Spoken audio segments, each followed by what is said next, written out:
Assalamualaikum warahmatullahi wabarakatuh. Perkenalkan, nama saya Amalia Hatta dengan NIM 105-721116520. Di sini saya akan membawakan materi mengenai target costing beserta contoh kasusnya pada suatu perusahaan. Baiklah, langsung saja masuk kepada pengertian target costing. Target costing adalah penentuan biaya yang diharapkan untuk suatu produk berdasarkan harga yang kompetitif, sehingga produk tersebut akan dapat memperoleh laba yang diharapkan. Jika target costing di bawah kos produk yang sekarang dapat dicapai, maka manajemen harus merencanakan program pengurangan biaya untuk menurunkan biaya yang sekarang dikonsumsi untuk menghasilkan produk ke target cost. Kemajuan yang dicapai dari program pengurangan biaya tersebut diukur dengan membandingkan biaya sesungguhnya dengan target cost. Target costing merupakan sistem akuntansi biaya yang menyediakan informasi bagi manajemen untuk memungkinkan manajemen memantau kemajuan yang dicapai dalam pengurangan biaya produk menuju target costing yang telah ditetapkan. Target costing merupakan suatu bentuk biaya standar yang dapat dicapai sekarang. Manfaat utama dari target costing adalah penetapan harga pokok produk sebagai dasar penetapan harga sehingga target laba yang diinginkan akan tercapai. Selanjutnya masuk kepada manfaat target costing. Menurut Monden dalam Febriana, target costing mempunyai dua tujuan, yaitu yang pertama untuk mengurangi biaya produk baru agar tingkat keuntungan yang dikehendaki dapat tercapai. Yang kedua, untuk memotivasi seluruh karyawan perusahaan agar memperoleh laba target pada saat pengembangan produk baru dengan menjalankan metode target costing di seluruh aktivitas. Selanjutnya, prinsip target costing. Menurut Wijaksono, terdapat 6 prinsip utama yang harus diperhatikan dalam mengimplementasikan metode target costing, yaitu diantaranya yang pertama adalah harga menentukan biaya atau price lead costing. Yang kedua, fokus pada konsumen atau pelanggan. Yang ketiga, fokus pada desain produk atau desain proses. Yang keempat, cross-functional team. Yang kelima, melibatkan rantai nilai. Dan yang keenam adalah orientasi daur hidup produk. Selanjutnya, adapun tahap proses dari target costing. Menurut Blocher, Chen, dan Lin, terdapat 5 tahap dalam mengimplementasikan target costing, yaitu yang pertama menentukan harga pasar, yang kedua menentukan laba target yang diharapkan, yang ketiga menghitung biaya target dengan perhitungan, yang keempat menggunakan rekayasa nilai atau value engineering, dan yang kelima adalah menghitung drifting cost atau biaya taksiran. Dan selanjutnya, adapun kendala dalam penerapan target costing menurut Wijaksono. Kendala-kendala yang kerap dikeluhkan oleh perusahaan yang mencoba menerapkan target costing adalah yang pertama, konflik antara kelompok dan antar anggota kelompok. Yang kedua, karyawan yang mengalami burnout karena tuntutan target penyelesaian pekerjaan. Yang ketiga, target waktu penyelesaian yang mencoba menerapkan target costing terpaksa ditambah. Dan yang keempat, sulitnya melakukan pengaturan atas berbagai faktor penentu keberhasilan target costing. Selanjutnya masuk ke contoh kasus penerapan target costing berdasarkan data hasil research yang saya dapatkan dari jurnal 2014, yaitu penerapan target costing pada PT Mercedes-Benz Indonesia. Penerapan target costing dalam upaya pengurangan biaya produksi untuk peningkatan laba kotor yang dilakukan oleh PT Mercedes-Benz Indonesia. PT Mercedes-Benz Indonesia adalah sebuah perusahaan yang bergerak di bidang otomotif asal Jerman yang memproduksi berbagai macam kendaraan seperti mobil, truk, dan bus. Kantor Mercedes-Benz Indonesia berlokasi di Des Bank Building, sedangkan pabrik PT Mercedes-Benz Indonesia terletak di Desa Wanaherang, Gunung Putri Bogor, Indonesia.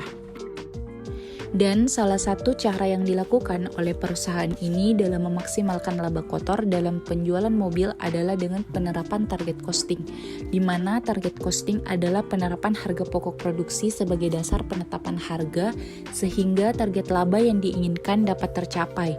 Pada kasus PT Mercedes-Benz Indonesia ini, penerapan target costing guna sebagai upaya pengurangan biaya produksi untuk meningkatkan laba kotor.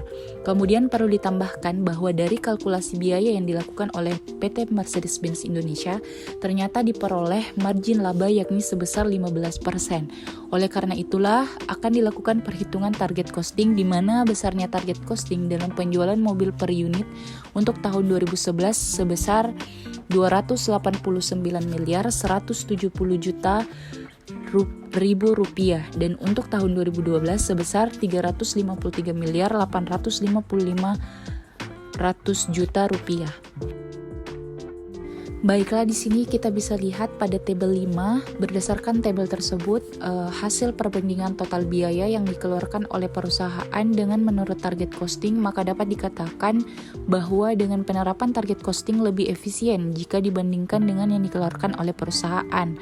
Hal ini dapat dilihat bahwa besarnya biaya menurut perusahaan pada tahun 2011 sebesar 290 miliar 348 juta 220 ribu rupiah, sedangkan menurut target costing sebesar 289 miliar 170 juta rupiah, serta dapat diperoleh penghematan biaya sebesar 7 miliar 178 juta 220 ribu rupiah. Untuk tahun 2012 menurut perusahaan sebesar 356 miliar 144 650 ribu rupiah dan sedangkan menurut target costing sebesar 353 miliar 855 juta rupiah serta dapat memperoleh penghematan biaya sebesar 2 miliar 289 juta 650 ribu rupiah. Dengan demikian dapat dikatakan bahwa penerapan target costing ini dapat dijadikan sebagai metode yang paling efisiensi untuk penghematan biaya produksi.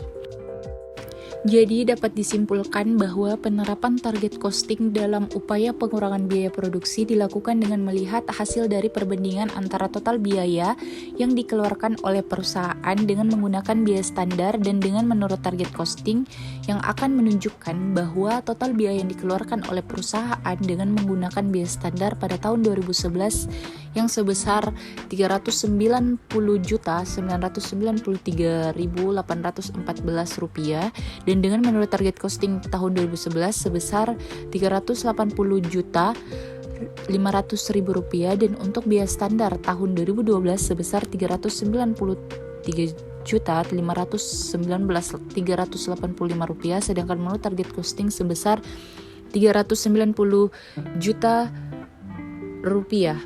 Sehingga berdasarkan hasil penelitian dengan menggunakan target costing menunjukkan bahwa penerapan target costing pada PT Mercedes-Benz lebih efisien jika dibandingkan dengan metode standar yang dilakukan oleh perusahaan. Dengan penerapan target costing ini, maka perusahaan dapat memperoleh penghematan biaya. Penghematan biaya untuk tahun 2011 sebesar 7 miliar 178 juta 220 ribu rupiah dan pada tahun 2012 sebesar 2 miliar 289 juta 650 ribu rupiah. Pengaruh penerapan target costing terhadap peningkatan laba kotor pada PT Mercedes-Benz dapat dilihat berdasarkan hasil penelitian bahwa laba kotor pada perusahaan sebelumnya menggunakan biaya standar yang dihasilkan pada tahun 2011 sebesar 43 miliar 852 juta 677.230 rupiah dan pada tahun 2012 sebesar 60 miliar 164 juta 957.362 rupiah, sedangkan laba kotor menurut target costing pada tahun 2011 sebesar 51 miliar 30 juta rupiah 614 rupiah dan pada tahun 2012 sebesar 62 miliar 445.787 rupiah. Baiklah, mungkin itu saja materi yang dapat saya sampaikan mengenai target costing beserta contoh kasusnya penerapan pada suatu perusahaan. Mohon maaf bila masih banyak kekurangan. Wassalamualaikum warahmatullahi wabarakatuh.